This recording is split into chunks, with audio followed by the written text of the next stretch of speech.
Okay, so next let's look at class selector. So I'm gonna create, copy paste the same file. So I'm gonna say class.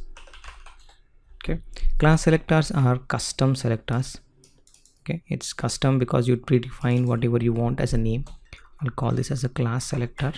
Okay, and how do you define a class selector? You put it as a dot. So when you mention anything as a dot, it becomes a class selector, means it is not an HTML tag, but you can assign this selector to any HTML tags. We'll look at how we're gonna do it. And remember, anything that you mention dot in the front, it becomes the class selector. Okay, this is a type selector, so we'll convert it into a class selector. We'll say red border. Okay, and this one is a green border.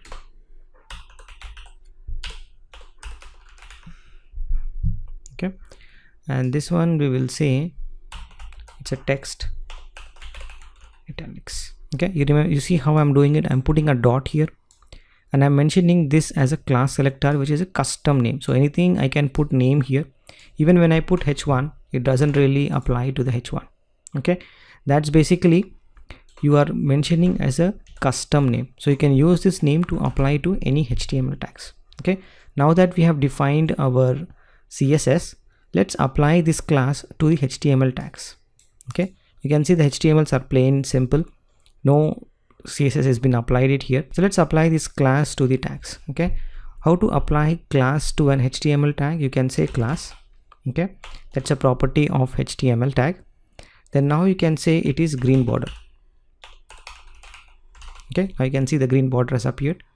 Similarly for p tag, you can say class. Okay, you can say red border. Okay, and you can see the red border here. You can also see that I'm not typing the dot. Okay, I'm not saying dot green here. Okay, this dot is just to indicate this is a class. If you remove this, it becomes a type selector, so it doesn't understand whether it's an HTML tag or not. So to mention to the browser that this is basically a class selector, you mention with a dot. Okay, now this becomes a class and you can apply it to any HTML tag via the class property. You can even loop the class selectors, means you want to have a green border plus you want to have another property called text italics. Okay, you can see the text has become italics and you just have to attach with the space. There's no comma here.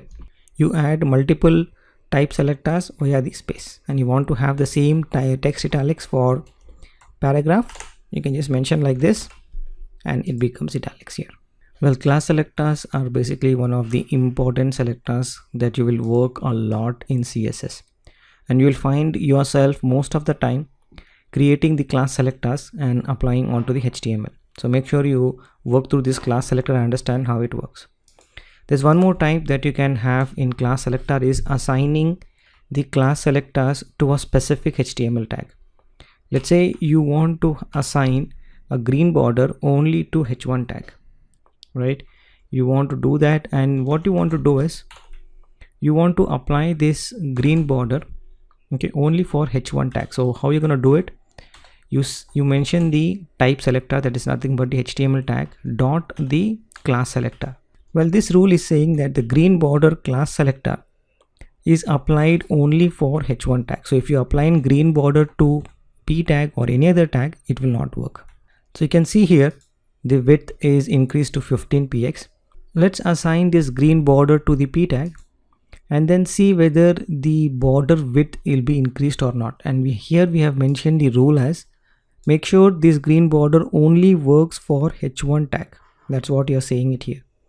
And if you remove the red border and apply green border, you can see the border is green but the width is not been applied because this condition only applies for h1 tag. Okay, so that's how you work with class selectors. We're going to look at other selectors as well, and then we'll continue to use class selectors as we go forward. Okay, so that's all about the class selector, and let's look at other selectors now.